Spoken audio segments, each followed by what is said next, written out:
talk. I think it's useful for us to have this information, especially because we have several people who weren't able to make it tonight. So I'm going to start recording now. So before we begin, I would love if we could all just take a big, deep. So everyone close your eyes for a second. Take a big, deep breath in for 5, 4, 3, 2, 1. Hold it for 1, 2, 3. Let it out. 1, 2, 3, 4, 5. One more time. Breathe in for 1, 2, 3, 4, 5. Hold it in for 1, 2, 3. Let it out for 1, 2, 3, 4, 5. So this is an incredibly stressful time for families. It's an incredibly stressful time for people. And we just want to recognize that parents in particular are really holding the weight of the world right now. And it's incredibly important, and we'll come back to this at the end of the presentation as well, to be taking care of yourself and filling your bucket first, or at least trying to take a few minutes to take care of yourself every day. And so sometimes that is something very thoughtful, like a trip out by yourself, or a nap, or a long shower. And sometimes it's just being in the moment and breathing. So we just want to encourage you to come back to your breath when you're feeling stressed out in the midst of trying to get Zoom to work, or get your kid to their music class, or get your kid to pay attention to the screen. We recognize it's very overwhelming, and we're in a very unpredictable time. So just remember to breathe. So we are back to school. The first thing to say is, no matter how you feel about your child's learning situation, whether they are fully remote or hybrid, or maybe starting to transition back to an in-person situation, it is a challenge. It is not something that as parents you have been trained. You are not educators. Sure, you wear a lot of hats, but it is, of course, too big of an expectation to think that as parents, you know how to make this all work. So we recognize that. We recognize that, that this is a new endeavor for everybody. Secondly, we recognize that the remote learning environment inherently is not the best fit for students with ASD. Typically, it can be really challenging to draw connections through a screen. It can be really challenging to introduce new skills. And there is a huge distraction potential. A child is essentially in their safe space with all of the things that they love. And that is going to make it very easy to not pay attention to what's going on the screen. So we recognize that as well. And so we want to think about tonight how to create an environment that's going to help your child to be successful, and also help to build some routines for your child and for your family. And we recognize that every child is different, every family is different, and every kind of school routine and schedule is very different. So think about the tips and the tools and the strategies that we're providing, and think about how to apply them to your situation. And we'll spend some time at the end talking about what is true for you, and how we can make and how we can think about applying this stuff to your life and your child. So first things first, thinking about setting up the learning environment. So I am someone who is working from home, and my office often becomes the couch, sometimes my bedroom, sometimes it's on the floor next to my child. It is very easy when we're in our home to sort of work wherever is most convenient and comfortable at the time. What we would recommend is trying to identify a specific place in your house. And it does not need to be an extra room. It doesn't even need to include a desk. But it should be a space in your home that's really dedicated to where learning is going to take place. That space should represent the learning space. And so for some families, that's around the dining room table. For others, it's at a small table in the corner of a room. And for others, it's in a child's bedroom. So thinking about what is feasible for your family, identify a specific learning space for your child. We recommend minimizing distractions wherever possible. It is probably not the best idea to set up your child's learning space in the midst of their, where their playroom is, or where their toys might be, or right next to, their video games. Try to create some separation. And if the space that you're living in does not allow itself to do that, consider organizing your space in such a way that you can put items away during school and learning time and then take them back out when that time is over. We recognize that the home has many purposes. And so, but trying to specify what is learning time and what is home time can be very helpful. Consider sensory stimulus. So if your child is a child who gets very overwhelmed or distracted by loud noises, conversations going around them, if they are someone who is very visually, someone who gets stimulated through visuals, positioning them near a window might be incredibly distracting. For another child, positioning them by a window might be very calming. So think about your particular child and how the sensory stimulus of your home may play a role in their ability to attend to their learning environment. We're going to talk about some of the things that you might consider using to help with that sensory stimulus. Individualized supplies. So think about what is unique for your child. Is your child someone who prefers to write with a pen or a pencil? Is your child someone who does better with markers and a whiteboard? What augmentative communication tools does your child use?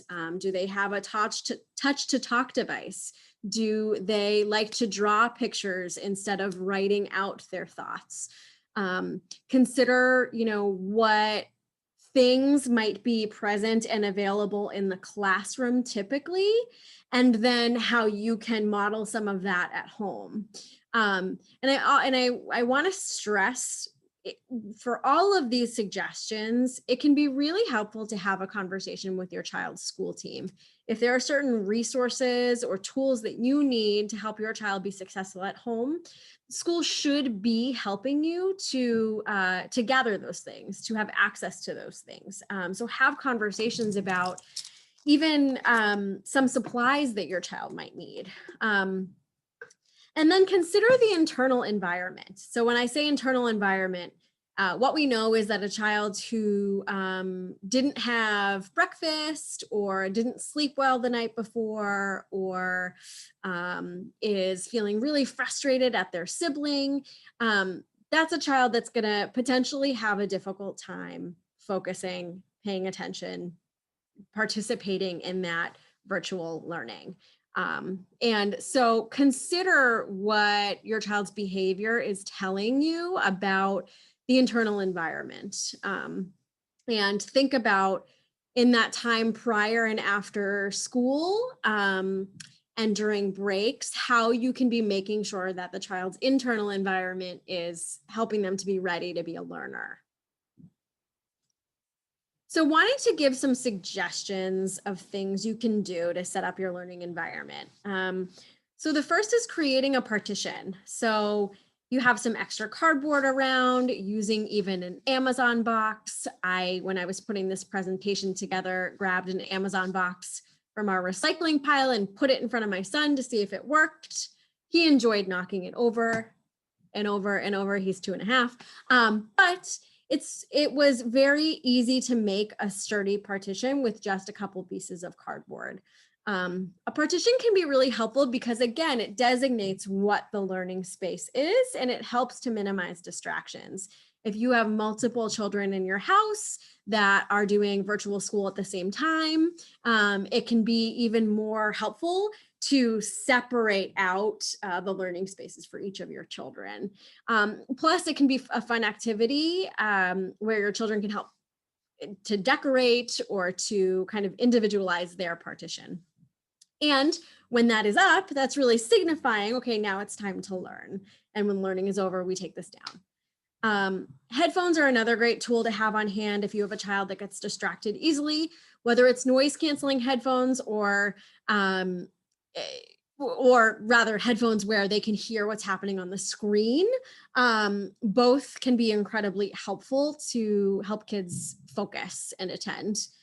And consider having a box or a bin of supplies that can help not only as your child is doing their work and participating in their virtual learning, but items that can help to calm or distract or keep them focused. So things like fidget toys, silly putty, maybe it's a pen and paper for doodling, things that are going to help your child to attend without being a significant distraction.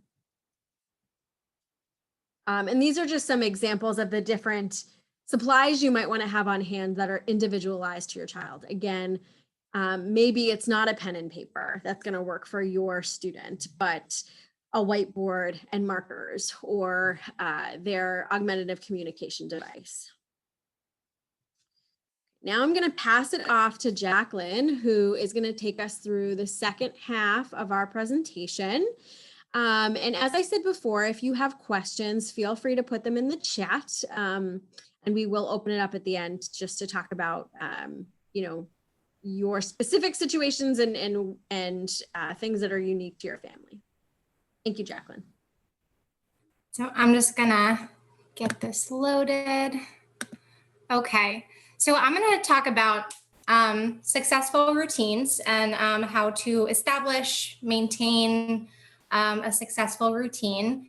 It is important to remember that we are all still in the middle of a global pandemic. So it is very important to be realistic with yourself about what you cannot do. What you think is necessary versus some things that maybe are not necessarily necessary. So having a consistent routine can definitely help create a calming, structured environment for both you and your child, the whole family really. Important, again, to be realistic with goals. So it's good to think about what can be done consistently. Some days it is not going to be possible to get everything done, and that is totally okay. And then I like the phrase, with picking and choosing your battles, things like have tos and want tos. So something that would be maybe a have to would be eating, sleeping, hygiene, things like that. Things like a want to, something that you might want to do, but don't necessarily, given everything that's going on, if you're unable to get to it, if your child's clothes don't match correctly, if your child maybe doesn't brush their teeth for a full 2 minutes twice a day, if your child is not eating a vegetable with every single meal, it's important to really pick and choose your battles, especially during this time. And so in order to establish a successful routine, first step is creating a visual schedule. And so a visual schedule can be as simple or as elaborate as you would like it to be. It can be something as simple as writing something down on a piece of paper, drawing stick figures on a piece of paper, using a whiteboard, a Word document, something very, very basic that you already have in your house. It could also be something a bit more elaborate, like you might see at school with pictures, colors. it is important to think about what your child would most benefit from. There are a variety of free resources out there for creating and printing out a picture schedule if that's something that you think would benefit your child. But again, something just like stick figures on a piece of paper as far as your visual schedule, that is totally fine. It's then we're going to begin filling in your everyday routine. So when are your set meal times? When are the set bedtimes, set wake up times? What is your child's online learning schedule? So those things you can start to put in as the staples for your routine that you know are going to be happening every day at a specific time. Once you've done that, we're then going to add in other activities around those specific already established routines, such as going to the park or swim practice one day, if that is happening in Boston. Something like speech therapy, things like that, that maybe aren't necessarily happening every day, but you know are going to need to be part of your schedule. So this is an example that you might see in your child's classroom with the board maker visuals. So something very simple, put away backpack, circle time, math, snack, all of that. So an example. There's another one you also might see in your child's classroom where it is very specific as far as when things are starting, when things are ending, and laid out for the entire day. This is an example of a bit more elaborate schedule for online learning for staying at home. But I do want to say, I think all of these have a timestamp on them. So if your child is rigid around specific times and following a routine, the exact time is not needed. Just having the order of your schedule, the activities, is totally fine. So now that we have the backbone of your schedule, we want to make sure that things are as specific and as realistic for your family as possible. So being very specific with your child, what exactly needs to get done for each activity. Instead of saying, go get ready for school, try something more specific, such as go brush your teeth for 2 minutes and then put on a new shirt or a clean shirt. Breaking down the most difficult tasks into smaller steps can be really helpful, whether that's just a written breakdown or a visual breakdown, like right here with the washing your hands. So breaking down the steps into much, much smaller steps can be useful, and it doesn't have to actually be part of your visual schedule. This could be something that you put up in the bathroom on the mirror next to the soap. And then, of course, being realistic with the tasks that you assign. If you had a difficult time getting specific things done before COVID, maybe don't focus necessarily on those specific things right now. So transitions within a schedule can be quite difficult for children, especially if that transition is going from a preferred activity to a non-preferred activity. So it's really important to ensure that each activity has a clear beginning and end. Something like brushing your teeth, you know exactly when you start, you walk into the bathroom, you get your toothbrush, you know it ends as soon as the toothbrush is put away, things are put away, that is over. Hey, Jacqueline. Jacqueline, yeah. You're just breaking up slightly. Oh no. I don't know if the internet is going in and out, but just. Uh-oh. Now you're okay. Is that okay right now? Yeah, you're okay now. Okay. Okay. Sorry.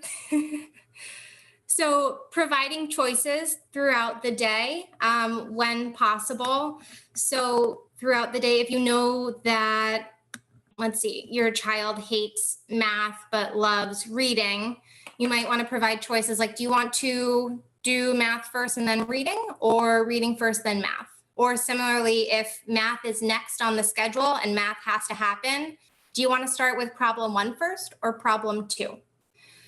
It's also important to alternate preferred and non-preferred activities. So if you know your child hates chores, you don't want to schedule all of those chores to happen at the same time. Instead, try to spread those out throughout the day if possible. And it's great to follow the hardest activities with something that you know is going to be easier and something that your child might enjoy. Am I still breaking up, or is this okay? You're good. Thank you.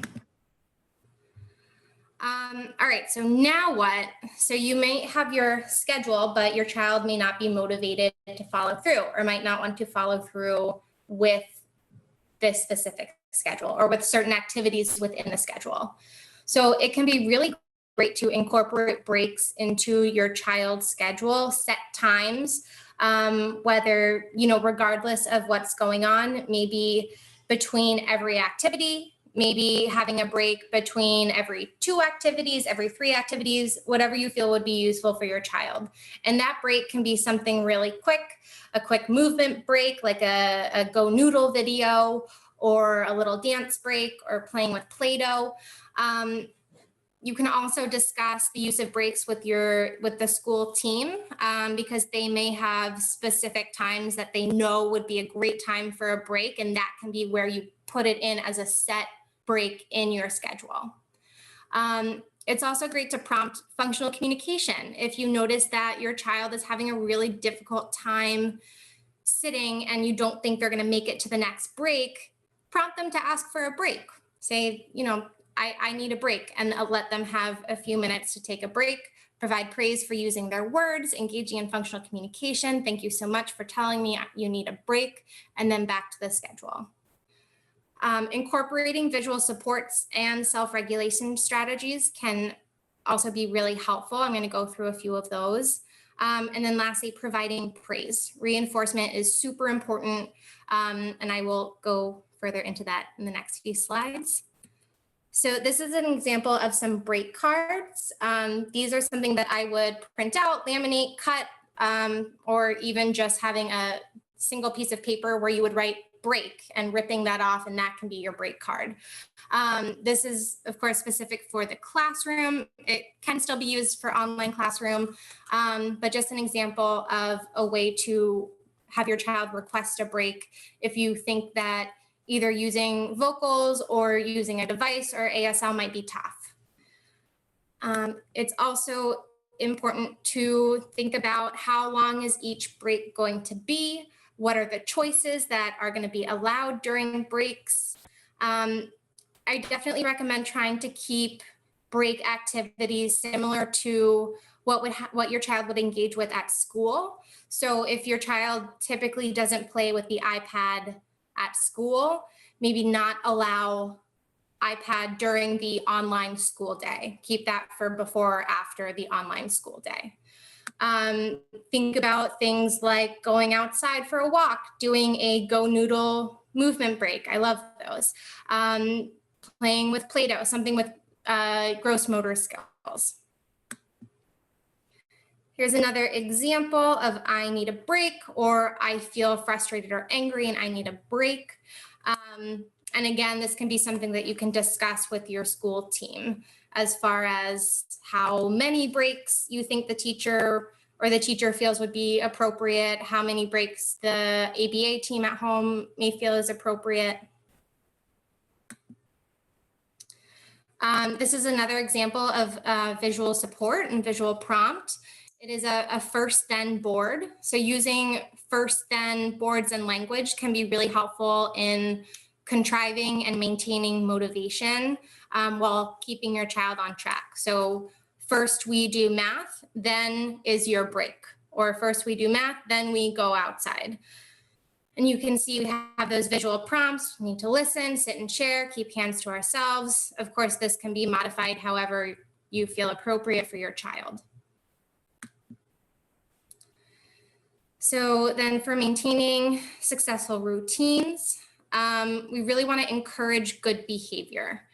So first, identifying rewards, essentially. What does your child really, really want to play with or do during the day? Identify those specific things for your child to gain access to for following through with specific tasks or activities on the visual schedule. throughout the schedule, removing access to those items. So keeping those items out of reach until your child has completed those specific tasks. So if we go back to this one, first we do math, then we can have the iPad. We would keep the iPad out of reach until math is completed. First math, then iPad. So setting expectations, again, very important. You want to be very clear with how your child is going to be engaging with this reward. How long will they be able to engage with this reward? Having a clear criteria for when the reward needs to end and they have to come back to the schedule. And then, of course, providing praise is super important. I always recommend that providing so much more praise than any type of reprimand is really important. Kids love attention, and that is totally normal. And essentially, we want to teach that the best way to get your attention is by following through with expectations.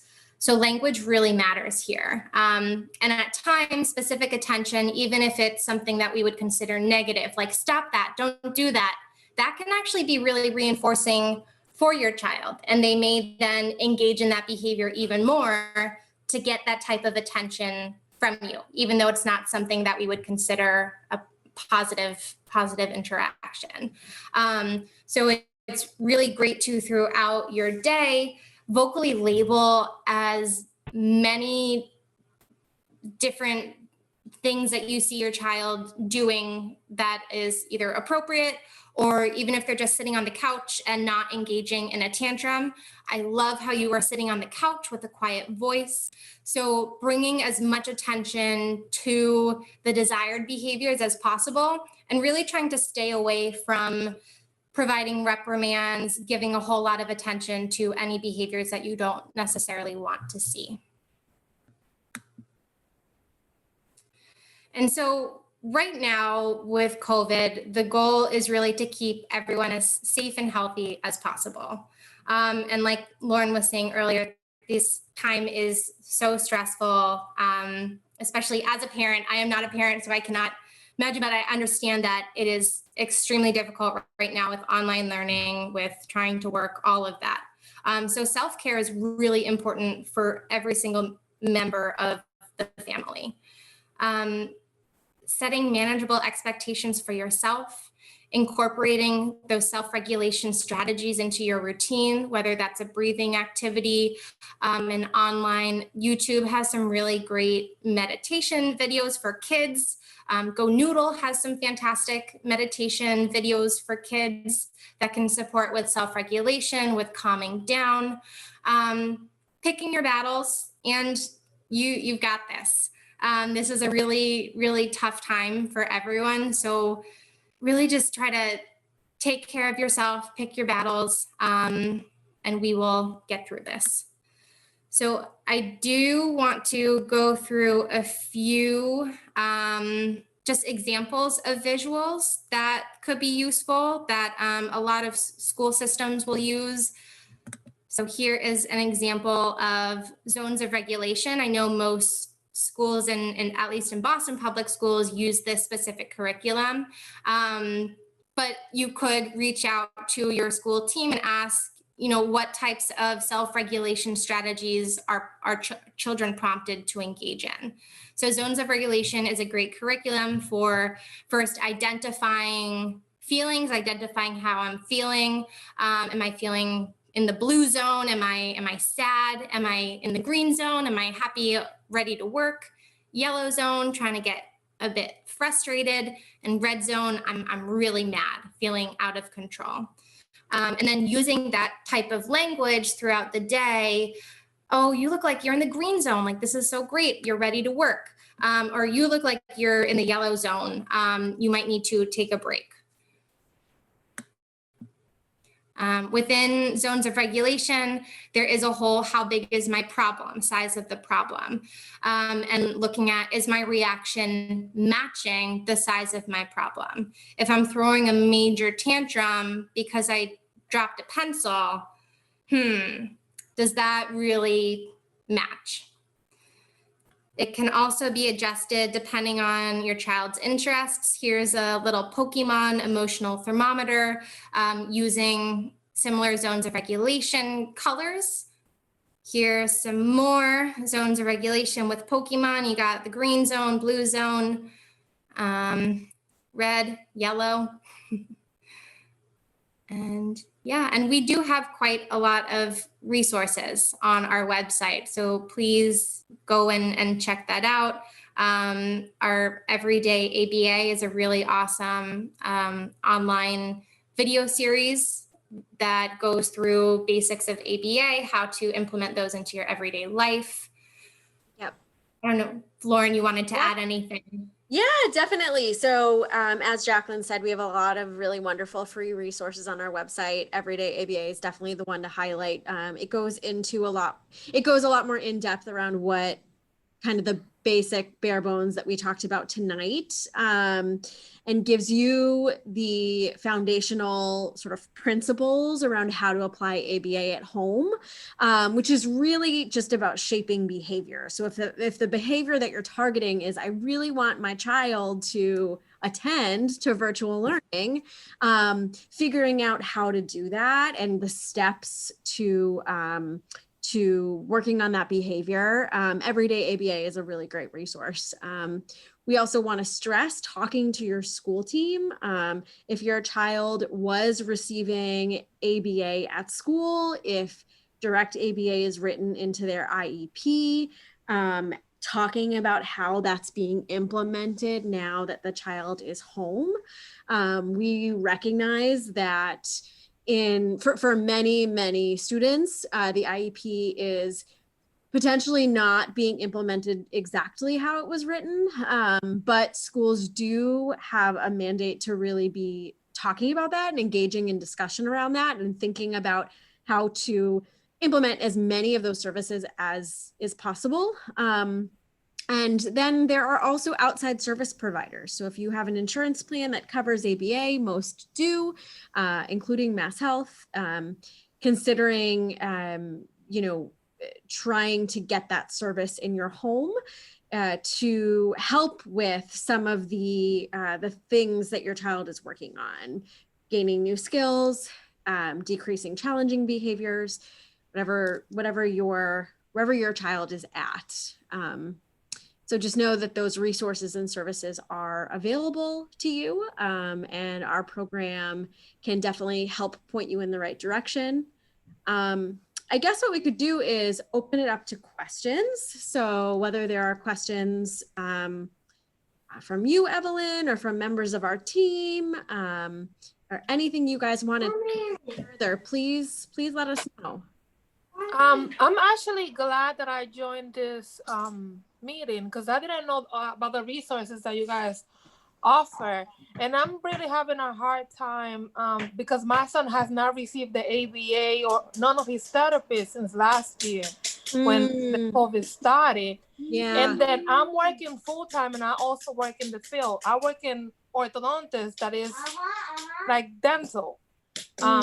So I leave my house at 7 o'clock. JJ, come on.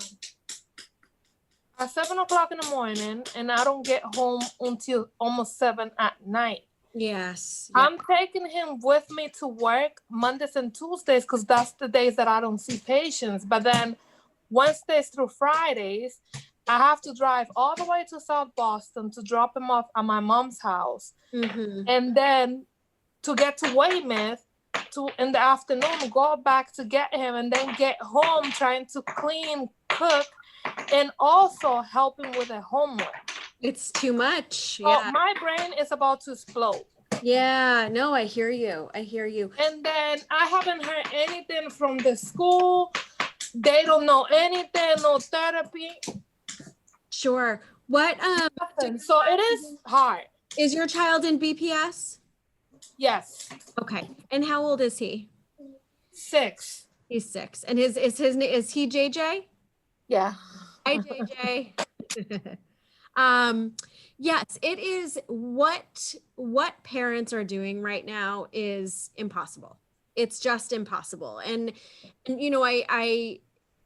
we can talk about the school piece and we can connect about the school piece, no problem. But I do want to just validate that what you're doing is beyond what parents should have to do. And some days it's just about getting through the day in one piece, right? And some days you set your bar a little bit higher and it's like, okay, today we can manage a little bit of remote learning, or today we can make it to that therapy appointment, or today I can make the phone call to the school.